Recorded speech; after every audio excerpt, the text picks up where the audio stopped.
자, 오늘의 주제는 바로 에너지입니다. 에너지. 사실 우리는 에너지에 대해서 별다른 어떤 인식을 가지고 살고 있지는 않습니다. 혹시 여러분 일상을 살아가시다가 무엇을 할 때마다, 또 전기를 킬 때마다, 또 자동차를 운전하거나 무엇을 타고 가실 때마다 야, 에너지다, 이렇게 인식하며 살아가시는 분 계십니까? 아무도 안 계실 겁니다. 사실 현대사회에서의 에너지는 공기와 같은 것입니다. 그냥 당연한 듯이 켜고 또 끄고 또 이렇게 콘센트를 꼽으며 그냥 그렇게 살아가는 것이지, 뭐 특별하게 우리에게 이 에너지가 어떻게 공급되고 있는가, 뭐 이런 거 별로 우리가 고민하고 살아가지 않습니다. 자, 그러다 보니까 이 에너지가 우리의 삶에 있어서 어떠한 영향력과 또 어느 정도의 힘을 가지고 있는지를 잘 인식하지 못하는 경향이 있습니다. 자, 그래서 오늘 이 시간에 이 에너지의 힘과 영향력이 얼마나 대단한가 하는 것을 좀 한번 확인해 보려고 합니다. 여러분, 지금 우리가 이 예배당 안에 이렇게 다 한 공간에 들어와 있어요. 여러분, 여기서 에너지를 막 느끼고 계십니까? 별달리 인식이 사실은 없어요. 자, 그런데 지금 이 공간 안에서 사용하고 있는 에너지 하나만, 사실 하나가 아니에요. 사실 사용되고 있는 것은 여러 종류인데 그 중에 하나만 좀 차단을 해보면 에너지의 영향력이 어느 정도인가 하는 것을 알 수 있습니다. 한번 확인해 볼까요? 예. 네. 예. 에너지의 힘이 바로 이렇습니다. 여러분, 우리가 별다른 인식을 갖고 살고 있지 못했을 뿐이지 에너지는 이미 우리의 삶을 지배하고 있다 해도 무리가 아니죠. 예, 이제 됐어요. 이제 켜주세요. 힘이 엄청나죠? 여러분, 누군가가 우리에게 또 이 공간 안에 이렇게 에너지를 지금 이렇게 공급해 주고 있기 때문에 우리가 이렇게 밝은 얼굴을 보면서 이렇게 예배를 드릴 수가 있는 것이죠. 그래서 현대사회에서의 에너지란 공기와 같습니다. 없으면 살 수 없지만 그렇다고 딱히 인식하며 살아가고 있지는 않죠. 자, 그러면 오늘은 지금도 이 에너지를 확인하는 데 있어서 여러분 별달리 노력을 기울이지 않았어요. 스위치 몇 개만 끄면 이런 일이 벌어지게 됩니다. 자, 그러면 이 스위치 너머에서 어떤 일이 벌어지고 있는지에 대해서 우리가 좀 한번 인식해 볼 필요가 있을 것 같아요. 방법은 쉽습니다. 여러분 아마 가정에 다 콘센트들이 있고 스위치들이 다 있으실 겁니다.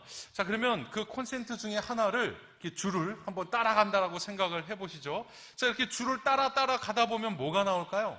아마 엄청 긴 전선들이 옛날에는 뭐 다 이렇게 바깥에 보였지만 지금은 지하로도 이렇게 매설이 되어 있는 것들이 있고요. 또 어느 지역에 가면 이렇게 송전탑으로 연결이 되어 있을 겁니다.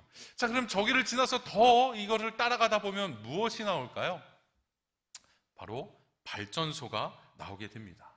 여러분, 우리에게 이 에너지를 공급해 주기 위해서 우리는 그냥 스위치 하나, 콘센트 하나일 뿐이지만 사실은 수없이 많은 발전소들에서 우리에게 에너지를 공급해주고 있는 것이죠. 자, 그러면 과연 우리나라에는 어느 정도의 발전소가 가동되고 있을까요? 특별히 주요한 이 에너지 공급원인 이 석탄과 원자력 발전소의 현황만 보자면 우리나라에만 이 정도의 발전소들이 지금 가동이 되고 있습니다. 석탄 발전소가 57기, 원자력 발전소가 24기가 지금 이미 가동 중에 있고 또 이제 건설 중에 있는 것들도 있습니다. 그러니까 우리에게는 스위치 하나, 우리에게 콘센트 하나일 뿐이지만 실상 우리의 편리한 일상 너머에는 뭐가 있는 거예요? 열심히 이 에너지를 공급하기 위해서 전기를 만들어내는 이런 발전소들이 있다라고 하는 것이죠. 자, 그런데 지금까지는 별다른 문제의식이 없었어요. 열심히 그냥 잘 꼽고 잘 켜고 끄고 하면서 살면 되었는데 문제가 생기게 되었습니다. 어떤 문제가 생기게 되었을까요? 바로 우리가 지금 다루고 있는 기후에 문제가 생기기 시작했습니다. 이 발전 과정에서 나오는 온실가스는 기후에 직접적인 해를 가하고 있고 또 원자력을 통해서는 뭐 원자력이 나름 이 기후에는 좀 클린하다 하는 그런 뭐 인식도 있지만 사실 거기에서 나오는 이 방사능 폐기물 처리 문제와 또 이 일본을 통해서 알게 된 이 안전성 문제가 계속해서 대두되고 있죠. 그래서 결론이 무엇입니까? 이런 방식의 발전이 지구와 또 우리의 다음 세대를 위한 안전한 발전 방식이 될 수 없다라고 하는 결론에 이르게 되었습니다. 여러분, 그래서 이런 말이 있어요. 이 기후변화 정책은 에너지 변화 정책이어야만 한다. 예. 이게 많은 것들 중에 한 부분이 아니라 이 기후변화 정책은 에너지 변화 정책이어야만 한다. 왜냐하면 우리의 삶뿐 아니라 산업 전반에 걸쳐서 이 모든 에너지들이 사용이 되고 있기 때문에 제품이 만들어지고 무엇을 타고 갈 수 있고 불을 켤 수가 있는 것이죠. 그러니까 모든 삶의 전반에 이 에너지의 영향력이 있기 때문에 에너지를 발전하는 방식이 기후 문제를 유발하고 있는 그런 방식이라면 이 에너지 정책이 변화되지 않고는 기후 문제가 해결될 리가 없는 겁니다. 그래서 많은 사람들이 기후변화 정책은 에너지 변화 정책이어야만 한다 이렇게 말하고 있는 것이죠. 자, 그런데 좀 안타깝게도요, 우리나라는 이 문제에 대해서 크게 인식을 하고 있지 못한 것 같아요. 근데 이렇게 제가 이 주제를 가지고 좀 이렇게 나름 조사도 하고 공부도 하다 보니까 기타 다른 나라들보다 우리나라가 이 에너지 문제에 대해서는 유독 좀 이렇게 인식률이 좀 낮구나 하는 것을 제가 좀 보게 되었습니다. 여러분, 지금 세계에서 벌어지고 있는 일들이 특별히 에너지와 관련해서 세계에서 어떤 일들이 벌어지고 있는가 하는 것을 보면 정말 깜짝 놀랄 정도입니다. 그래서 오늘은 우리의 인식 전환에 좀 중점을 두고 이야기를 해보려고 해요. 사실은 이번 올해 이 탄소제로 녹색교회의 어떤 포커스는 우리의 실천에 관한 내용이지만 이 에너지 문제에 있어서는 좀 이런 것들을 우리 성도님과도 좀 공유할 필요가 있겠다 하는 생각이 들어서 인식 전환에 좀 중점을 두고 이야기를 해보려고 합니다. 그래도 충분히 의미가 있으리라 생각이 됩니다. 또 그것과 함께 우리 그리스도인들이 어떤 인식과 자세를 가져야 하는가 하는 것에 대해서 좀 오늘 이야기를 진행해 보도록 하겠습니다. 자, 그러면 이야기를 시작함에 있어서 제가 먼저 한 사람을 좀 소개해 보겠습니다. 여러분도 아실 거예요. 무함마드 빈 살만 알 사우드. 보셨죠? 우리나라에도 이제 방한을 했었고, 요즘에 세계 갑부순위 1위 하면 이제 이 사람 이름이 오르락내리락 하잖아요. 사우디아라비아의 왕세자 겸 총리입니다. 비공식 알려진 바에 따르면 이 사람의 재산이 2,890조라 그래요. 2,890억도 많고 2,800만 원도 많은데 2,890조라고 하니까 뭐 상상이 안 될 정도이긴 해요. 자, 그런데 이 빈살만이 지난 2019년에 발표한 건설 프로젝트가 하나 있습니다. 바로 네옴시티라 불리는 이 건설 프로젝트인데요. 이건 뭐 이제 중동 지역이나 사우디아라비아도 거의 뭐 사막 지역이잖아요. 근데 거기에 이런 사막의 길다란 모양의 유토피아 도시를 건설하겠다.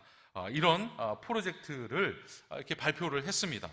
물론 이것에 대해서는 이게 성공할 수 있냐? 또 이렇게 부정적인 시각이나 이런 것들이 사실 많아요. 논란이 되고 있는 것은 분명히 있지만 어찌되었든지 간에 이 네옴시티 프로젝트에 대해서 우리가 관심을 가져야 할 것은 한 가지 분명히 있습니다. 바로 이 프로젝트를 계획한 그 이유에 대해서 우리가 좀 주목할 필요가 있는데요. 여러분, 제가 참고한 책에는 이렇게 나와 있었어요. 제가 한번 읽어볼게요. 네옴시티는 화석연료를 사용하지 않고 조력, 태양열 등 재생에너지를 활용한 도시건설 프로젝트다. 대표적 찬유국인 사우디아라비아는 석유 판매 수입을 기반으로 한 국가 운영은 지속 가능하지 않다고 판단하고, 이게 중요한 거예요, 여러분.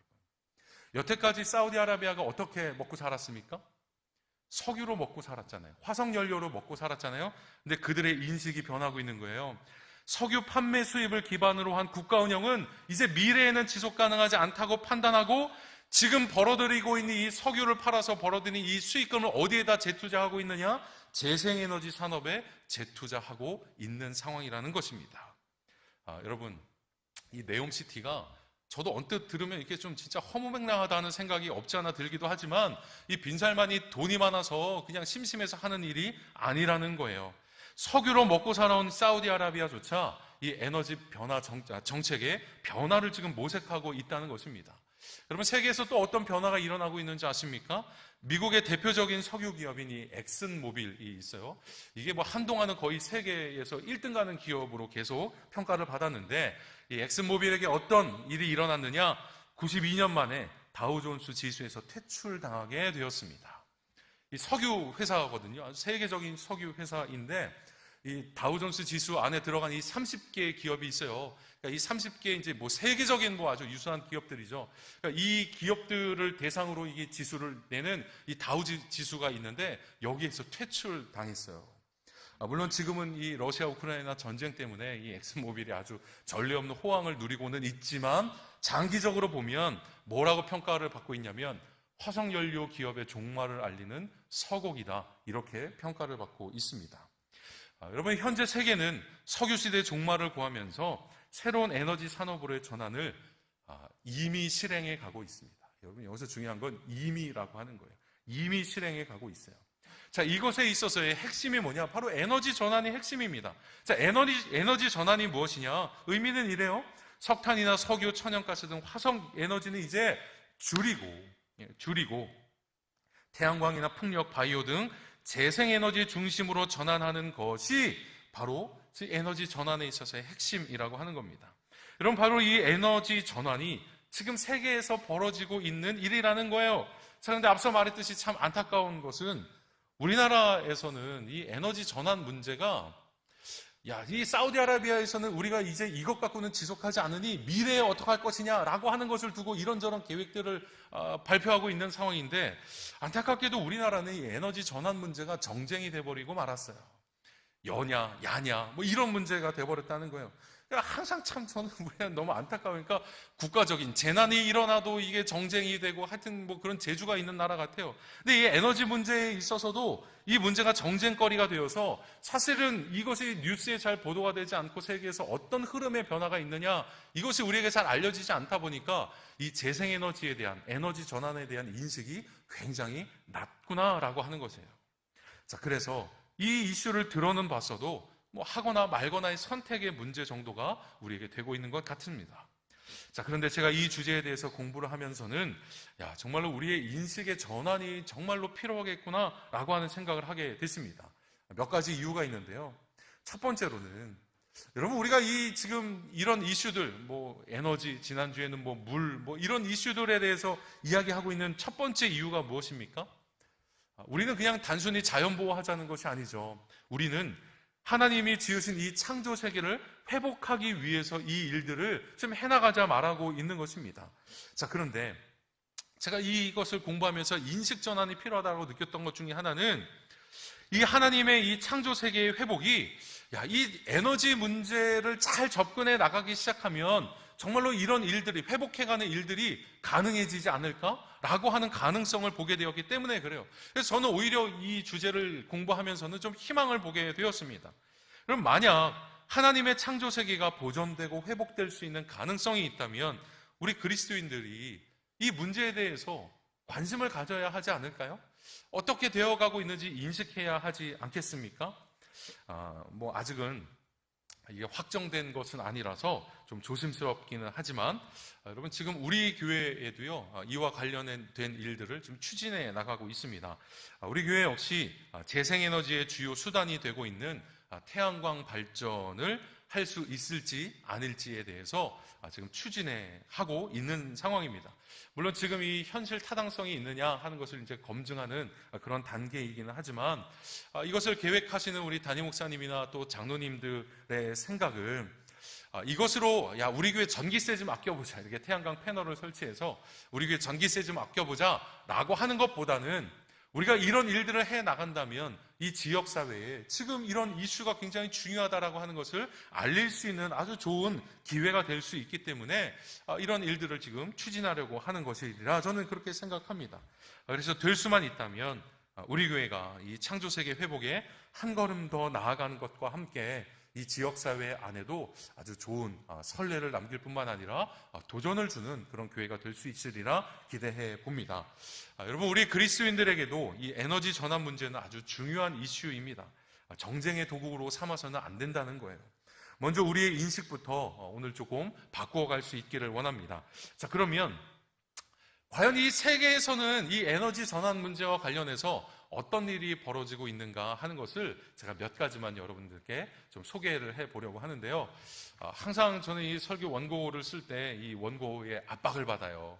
이 내장 안에 끝내야 된다라고 하는 이 압박을, 가뜩이나 설교가 제가 길어하고 이게 압박을 많이 받는데 넘겨서는 안 된다라고 하는 아주 사명감이 있어서 더 많은, 굉장한 많은 일들이 벌어지고 있음에도 좀 아주 큼지막한 일들 몇 가지만 제가 여러분들께 오늘 좀 소개해 보려고 해요. 이미 세계에서 어떤 일들이 벌어지고 있는가 하는 것을 좀 나눠보도록 하겠습니다. 자, 그러면 먼저는 이 에너지 전환 문제에 있어서 가장 열심을 보이고 있는 유럽연합의 예를 한번 좀 들어보도록 합시다. 자, 유럽연합의 에너지 전환은요, 저기 써 있는 대로 그린 뉴딜이라고 설명할 수 있습니다. 자, 유럽연합은 바로 저 아래 제가 써놓은 이 방향으로 이 에너지 문제를 해결해 나가려고 지금 하고 있습니다. 그러니까 이 에너지 전환을 해나가는 문제를 단순히 기후의 문제, 기후위기를 극복하자 하는 거에만 국한시킨 것이 아니라 이 에너지 전환을 통해서 경제를 성장시키고 일자리를 창출하고 그로 인하여서 기후위기에도 대응하고 하는 방향으로 이 유럽연합이 이 일들을 추진해 나가고 있다는 겁니다. 자, 그래서 이 일들을 실제로 진행해 나가는 그 유럽연합의 집행위원장이 이런 이야기를 했어요. 그린 뉴딜은 새로운 뭐예요? 예. 우리는 이런 문제들이 기후위기, 기후문제로만 인식하고 있었지만 아니라는 거예요. 이것은 새로운 성장 전략이다. 탄소를 감축하면서도 뭘 할 수 있다는 거예요? 경제를 성장시킬 뿐만 아니라 그로 인하여서 새로운 산업이 나타나고 일자리까지 창출할 수 있다. 이 방향으로 지금 이 유럽연합은 나아가고 있다는 것입니다. 그래서 유럽연합은 에너지 전환을 기후위기 극복을 넘어서 뭐 이런 말이 조금 그렇긴 하지만 소위 이 시장은 돈이 되는 시장이다라고 인식하고 있다는 거예요. 그래서 굉장히 적극적으로 추진하고 있는 것이 바로 이 유럽연합입니다. 자, 그러면 두 나라만 좀 예를 좀 들어보죠. 자, 먼저 가장 선두에 있다 평가받는 이 덴마크의 재생에너지 비율은 몇 %일까요? 이건 이 수치가 정말로, 근데 제가 본 자료가 틀릴 수치는 아니라서 뭐 맞을 것 같아요. 덴마크는 벌써 이 재생에너지 비율을 80%까지 끌어올렸어요. 그리고 독일은 이제 50%에 육박하고 있다고 합니다.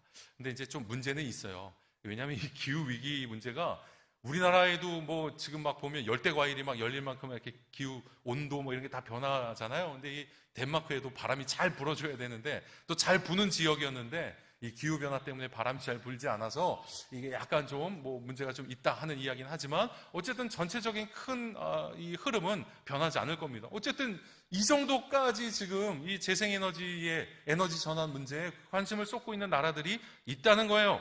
자, 그리고 거기에 뭐 이렇게 풍력 발전, 뭐 태양력 발전 뭐 이런 것들을 하면서 그 시장의 일자리 창출 효과가 굉장히 많이 나타나고 있다고 합니다. 자, 그럼 여기서 참고로 우리나라의 재생에너지 비율은 얼마냐? 예. 보이십니까? 예. 저 막대 그래프를 제가 굉장히 후하게 올려줬어요. 7.2%, OECD 기준 몇 등일까요? 꼴찌입니다. 예. 안타깝죠? 예. 지금 우리의 인식 수준과 비슷한 것 같아요. 우리의 인식 수준과. 우리나라 아직 갈 길이 너무 멉니다. 자, 그럼 우리의 옆 나라를 한번 보죠. 자, 중국은 어떨까? 야, 이 중국, 우리가 알듯이 아주 그냥 화석연료를 아주 대놓고 갖다 쓰는 나라가 그야말로 중국입니다. 온실가스를 아주 뿜뿜 뿜어대고 있는 그런 상황이긴 해요. 근데 여러분, 이 중국을 얕잡아 보아서는 안 됩니다. 이 중국의 재생에너지 비율은 그럼 얼마냐? 28%예요. 우리보다 훨씬 낮죠. 4배. 뿐만 아니라 중국은 2060년까지 우리는 뭐 2050년 하지만 중국은 자기 갈 길을 가고 있는 거예요. 2060년까지 우리는 탄소 중립을 이룰 거고 지금은 우리가 여러 가지 개발을 해야 되기 때문에 화석연료 포기할 수 없어. 그러면서 그냥 막 뿜어대면서 하고는 있어요. 근데 그것만 하는 게 아니라 이 미래 에너지 산업을 위해서 지금 굉장한 많은 일들을 주도해 나가고 있는 것이 여러분 중국이에요. 그래서 이 미국이 화들짝 놀랐어요. 이 앞으로 이 에너지와 관련된 산업을 누가 이 패권을 쥐느냐에 따라서 이 세계 이게 지도가 바뀌는 거예요. 근데 지금 중국이 굉장히 이 문제에서 치고 나가고 막 하니까 이 미국이 지금 깜짝 놀라고 있는 상황일 만큼 중국은 굉장히 많은 것들을 준비해 나가고 있는 그런 상황이라고 하는 겁니다. 우리의 갈 길이 굉장히 멀죠. 근데 어찌되었든 이 재생에너지와 관련하여서는 이 세계가 이미 이런 정도의 인프라를 구축해가며 앞서 나가고 있다라고 하는 것을 우리가 알 필요가 있습니다. 두 번째를 볼까요? 두 번째 제가 소개할 것은 ESG라고 하는 것입니다. ESG는 다른 게 아니라 어떤 한 기업이 이제 투자를 하잖아요. 어떤 뭐 회사나 이런 곳에 투자를 할 때 무조건 그냥 돈을 벌 가능성이 있으니까 투자하겠다가 아니라 세 가지 요소를 평가해보고 투자하겠다는 거예요.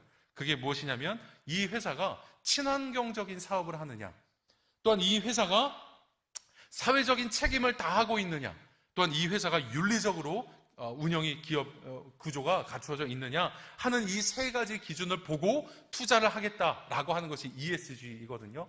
자, 실제 예를 한번 제가 들어보죠. 우리나라에 이런 일이 있었습니다. 이 한국전력의 7% 지분을 가지고 있었던 이 네덜란드의 APG라고 하는 회사가, 투자 회사가 있었어요. 7%, 그러니까 한국전력 전체의 7%니까 굉장한 비율이잖아요. 자, 그런데 이 APG가 지난 2021년에 자신들이 가지고 있던 지분 100%를 팔고 나갔어요. 야, 이게 대단한 일이잖아요. 100%, 뭐 50% 몇 프로가 아니라 100% 나 너희에 이제 더 이제 투자할 수 없어. 딱 선 긋고 100% 다 매각하고 나가버렸어요. 이 이유가 여러분 무엇이었는지 아십니까? 그때 당시 이 한국전력이 이 동남아 어디에서 이 그 석탄 발전소를 짓고 있는 그 일에 그 건설 사업에 투자를 했어요. 한국전력이. 근데 이 APG가 그걸 문제 삼았던 겁니다. 야, 물론 야라고는 안 했겠죠. 어쨌든 너희들이 이제는 후진국이 아니라는 거예요. 후진국이 아니라 어떻게 보면 이 한국도 이 기후민 그 문제에 대해서 대응을 잘 해나가고 선도적으로 뭔가를 해나가야 되는 나라가 어떻게 기후 위기를 유발하는 이 석탄 발전 산업에 그 건설 사업에 투자를 할 수가 있냐? 난 너희들하고는 이제 더 이상 이 같이 갈 수 없다라고 100% 팔고 나갔어요. 그러면서 너희가 이 사업에 대해서 재고하거나 아니면 앞으로 친환경적인 사업을 한다거나 하는 이런 변화가 있다면 그때 가서 우리가 다시 생각해 보겠다 하면서 나갔어요. 여러분, 이제 기업도 탈탄소를 하지 못하면 외면받게 되어 있는 것이 이 세계 시장의 흐름이라고 하는 것입니다. 여러분, 지금 세계가 이렇게 바뀌어나가고 있다고 하는 거예요. 자, 마지막으로 제가 한 가지만 더 소개해 볼게요. 바로 여러분 들어보셨을 만한 이 아리백과 관련된 문제입니다. 아리백이 무엇이냐? 자, 2050년까지 기업이 사용하는 전력의 100%를 재생에너지로 충당하자라고 하는 캠페인이에요. 그러니까 이 공장 하나 돌리려고 하면 거기 에너지가, 전기가 들어가야 되잖아요. 엄청난 전력 소모를 하잖아요. 근데 그 제품을 생산할 때 사용하는 그 전기를 석탄 발전소나 이런 데서 온 거 전기 끌어다 쓰면 안 된다는 거예요. 재생에너지로 100% 사용해서 이 제품을 만들자라고 하는 캠페인인데, 이미 이 아리백에는 우리가 알고 있을 만한 수많은 세계의 유수한 기업들이 이미 여기에 다 동참하고 있습니다. 구글이나 애플, 이케아, 말할 것도 없는 세계 유수의 기업들이 다 이 캠페인에 동참하고 있어요. 근데 저기 처음에 저 목표를 세웠을 때는 2050년까지 하자라고 했는데, 지금은 저 기업들이요 점점 이 시기를 앞당겨서 2030년까지 우리가 아리백을 완수하겠다라고 하는 목표를 지금 세우고 있는 추세입니다. 자, 그래서 실제로 애플은 어떠냐? 이제 좀 그만 보여주시죠. 애플은 2018년에, 여러분, 이 애플 같은 회사들은 이 데이터 센터가 엄청 많이 있고 그게 어떻게 보면 핵심이고 재산이잖아요. 근데 거기에 엄청나게 많은 이 전력이 소모가 되는데 2018년에 이미 아리백을 완성했어요. 대단하죠? 그리고 구글 역시 2017년에 자기들이 가지고 있는 데이터 센터에 이 모든 전기를 다 재생에너지로 충당하고 있습니다. 이것이 이미 달성된 일이라고 하는 거예요.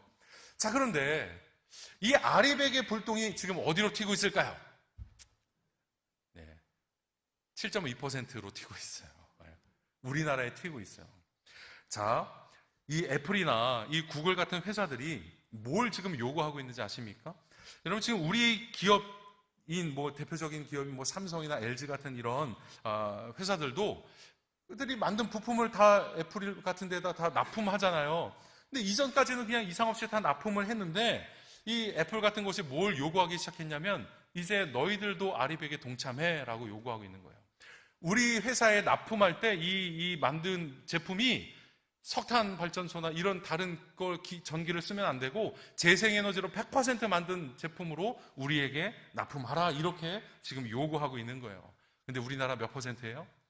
7.2%, 택도 없는 거예요. 그러니까 우리나라 기업들이 어떻게 해요? 주저주저 하는 거죠. 아니, 그게 하긴 해야 되는데. 뭐 이제 이런 상황이 벌어지는 거예요. 그러니까 여러분, 실제로 어떤 일이 벌어지고 있냐면, 이 주저주저 하고 있으니까, 이 애플 같은 곳에서 이제 이야기한다는 거예요. 아, 너희 힘들어? 아, 힘들구나. 그렇구나. 그러면서 뭐라고 하시는지 아십니까? 아, 너희하고 똑같은 제품을 만들고 있는 저 대만의 어떤 회사 있잖아. 거기는 이미 아리백에 동참했어. 라고 말하고 있다는 거예요. 어떻게 하겠다는 거예요? 너희가 이거 해내지 못하면 뭐 너희 아니고도 우리가 거래할 수 있는 업체에 있어 라고 지금 말하고 있는 상황이라는 거예요. 예, 여러분, 지금 세계 시장이 이렇게나 빨리 바뀌어가고 있다는 것입니다. 이미 이 재생에너지 사업은 훨씬 더 우리가 생각한 것보다 많이 앞서 나가고 있고, 기업이나 산업이나 이 모든 것들이 이미 이 에너지 전환의 문제에 있어서 가볍게 여기지 않고 있어요. 근데 우리는 아직 갈 길이 좀 멀어 보이는 것이 조금 안타까운 일이기는 합니다. 자, 그러면 여러분, 이제 우리의 이야기를 한번 좀 해보죠. 사실 오늘 주제를 준비하면서 저는 좀 생각이 많아졌습니다. 어쩌면 우리에게 또 필요한 것은 뭐 이 에너지 문제를 이야기하면서도 제가 성도님들께 오늘 당장, 이번 주에 당장 실천할 수 있는 일이 무엇입니까? 하는 것을 같이 나누는 일이 어쩌면 더 필요했을지도 모릅니다. 그런데 제가 오늘 전한 이야기는 그런 어떤 나무 이기보다는 좀 더 큰 시각에 이런 숲을 함께 보자 하는 이런 이야기를 제가 나눴죠.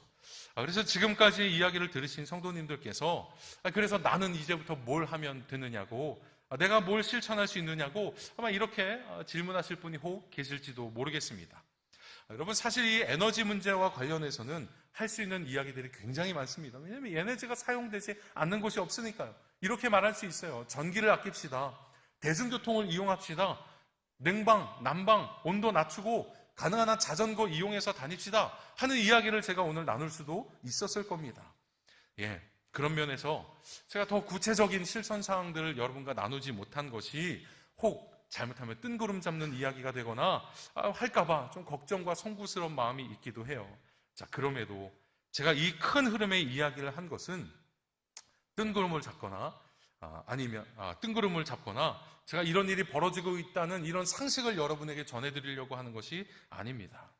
오히려 저는 이 주제의 큰 흐름을 통해서 지금 이 세계가 기후 문제를 대응해 나가기 위해서 어떻게 움직여 나가고 있느냐, 그런데 그 움직여 나가고 있는 방향이 재생에너지를 사용해서 하는 방향이라고 하면 지금까지 우리가 회복해야 한다라고 말해왔던 그 주제에 어떻게 보면 좀 한 가지의 해답이 될 수 있는 방향으로 나아가고 있는 것이 아닌가. 그래서 우리가 이 문제에 대해서 제대로 잘 인식해 나갈 수 있다면 오히려 희망을 발견할 수 있지 않을까 하는 생각을 제가 갖게 되었습니다. 여러분, 앞서 말한 것처럼 기후위기 정책은 에너지 정책이어야만 합니다. 그런데 만약 지금 세계에서 벌어지고 있는 이 에너지 변화의 문제들이 시도해봤더니 혼란이 더 가중되고 시도해봤더니 별다른 효용성이 없다라고 하면 제가 이렇게까지 말씀드릴 이유가 없었을 겁니다. 그러나 앞서 제가 몇 가지 사례만 소개한 것처럼 벌써부터 이 재생에너지나 이런 에너지 문제에 대해서 변화를 모색해 갈 뿐만 아니라 훨씬 더 앞서 나가고 있는 나라들, 재생에너지 비율을 자기들 나라의 이런 비율을 점점 올려나가고 있는 이런 추세들을 본다면 이게 불가능한 게 아니구나. 우리가 이 방향으로 간다면 이 기후 문제에 대해서 조금 더 해결해 나갈 실마리를 얻을 수 있지 않겠는가라고 하는 이런 희망이 우리에게 생기지 않을까 하는 그런 기대를 갖고 제가 오늘 이 큰 흐름의 이야기를 했던 것입니다. 그래서 우리 역시 좀 잘 계획하고 아주 지혜롭게 시나리오를 잘 만들어갈 수 있으면 기후위기 대응과 함께 새로운 가능성들을 좀 우리도 만들어 나갈 수 있지 않겠느냐 하는 것입니다. 여러분, 그래서 오늘 주제에 있어서 가장 중요한 실천사항은 다른 것 아닙니다. 인식을 전환해 나갈 필요가 있다. 특별히 이 에너지 문제와 관련해서 이 세계에서 어떤 일들이 벌어지고 있고 또 어떤 좋은 효과들이 나타나고 있는가에 대한 인식을 우리도 좀 전환해 가야 앞으로 우리가 어떤 것을 결정하고 또 어떤 판단을 내릴 때에 이 기준에 맞춰서 할 수 있지 않을까 하는 생각이 들었어요. 특히 우리 그리스도인들은 이 에너지 전환이 창조세계 회복의 기회가 될 수 있도록 우리가 기도해야 할 것입니다. 또한 이 일들에 있어서 우리 교회가 할 수 있다면 좀 이 지역사회 가운데 선도해 나갈 수 있는 역할을 우리가 감당할 수 있으면 좋겠어요. 그래서 그런 일들을 통해서 이 지역사회에 도전을 줄 책임이 우리 교회에 있는 것이 아니겠느냐 하는 이런 이야기들을 오늘 나누고 싶었습니다. 여러분, 이것을 위해서 이야기를 좀 마무리하면서 저는 이 이야기를 마무리하면서 이 철로역정에 나오는 이야기 하나가 생각이 났어요. 제가 그 이야기를 하나를 좀 소개하면서 오늘 이야기를 마치겠습니다. 여러분, 이 철로역정의 주인공인 크리스천이 이제 천성을 향해서 막 가잖아요. 천성을 향해서 가는데 반드시 지나가야 하는 어떠한 길목이 있었는데 거기에 뭐가 버티고 있었냐면 사자 2마리가 딱 그 길목을 지키고 버티고 있는 것이었습니다. 그러니까 이 크리스천은 앞으로 나아가지를 못하고 뒷걸음질을 치고 있었어요. 자, 그런데 저 너머에서 어떤 한 목소리가 들리기 시작했습니다. 그러면서 이렇게 크리스천에게 소리를 쳤어요. 당신은 그렇게도 용기가 없으시오. 사자들을 무서워할 것 없소. 저 사자들은 사슬에 묶여 있소. 길 한가운데로만 걸어가면 아무런 상처도 입지 않을 거요. 이렇게 이야기했다는 거예요. 무슨 말이에요? 사자 2마리가 딱 버티고 그 길을 지나가지 못하게 두려움을 주고 있는데 두려워하지 말라는 거예요. 그 사자들은 사슬에 묶여있기 때문에 길 한가운데로만 곧장 잘 걸어갈 수 있으면 당신에게 해를 끼치지 못한다. 이렇게 말해주었던 거예요. 자, 결국 크리스천은 가운데 길로 걸어가게 되고 그 길을 통과해 나가게 됩니다. 자, 그러면 결국 그 사자들은 무엇이었을까요? 과장된 두려움이었던 것입니다. 과장된 두려움. 여러분, 작년에 이어 이번까지 이 기후위기와 관련된 이야기를 해오면서 제 마음 한켠에 이런 사자들이 있었던 것 같아요. 야, 이게 되겠냐? 이미 너무 늦은 게 아니겠느냐? 저 빙하 저 녹는 거 봐라 하면서 이야기를 하면서도 희망보다는 좀 마음의 무거움이 훨씬 더 커졌던 것도 좀 있었던 것 같아요. 자, 그런데 오늘 주제를 공부하면서는 그래도 희망이 있을 수 있겠구나. 이 문제에 대해서 이미 대응해 나가고 선도해 나가는 나라들이 있으니 우리도 그 일들을 해나갈 수 있으면 되겠구나라고 하는 생각이 들었어요.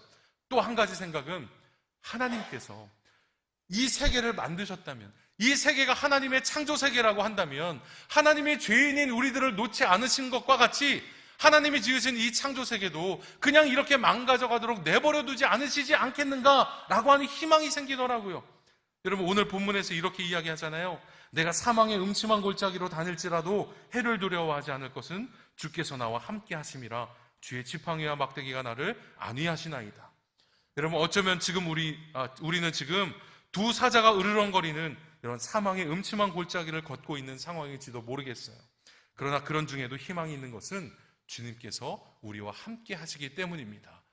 이 기후위기의 문제에 있어서도 우리가 잘 지혜롭게 대응해 나가면 되는 것이지 하나님이 이 문제에 방관하고 계시지 않겠구나라고 하는 우리가 희망을 품을 수 있으면 좋겠습니다. 자, 그래서 이 기후 문제 역시 주의 지팡이와 막대기가 우리의 길을 인도하여 주신다면 여전히 이 문제에 있어서 희망이 있는 줄로 믿습니다. 여러분, 가장 위험한 것은 부정적인 생각을 가지고 이제 다 글렀다, 아무것도 하지 않고 그냥 두 손 놓고 있는 것이 가장 위험한 일입니다. 여러분 보세요. 이미 세계의 흐름은 그 방향으로 나아가고 있음을 우리가 볼 때 우리 역시 그 길로 나아갈 수 있다면 안전하게 그 길을 통과해 갈 수 있을 줄로 믿습니다. 여러분, 말씀드린 것처럼 변화의 흐름에 대해서 인식하기를 원합니다. 그리고 우리나라도 너무 뒤처지지 않게 이 변화를 실행해 나갈 수 있도록 우리가 먼저 깨어서 기도하고 우리가 할 수 있는 최대한의 일들을 해나갈 수 있으면 좋겠습니다. 그래서 작게는 여러분의 일상에서 에너지를 절약하는 문제로부터 크게는 우리 교회 공동체로서 지역사회에 선한 영향력을 줄 수 있도록, 또한 나라들의 정책이 올바른 방향으로 나아갈 수 있도록 우리 그리스도인들이 깨어서 이 문제에 대해서 계속해서 집중해 나가고 옳은 방향으로 나아갈 수 있기를 위해서 함께 기도하면 우리에게 여전히 희망이 있는 줄로 믿습니다. 그렇게 깨어서 기도하며 선도해 나가는 우리 꿈마을 교회 되기를 주의 이름으로 축원합니다.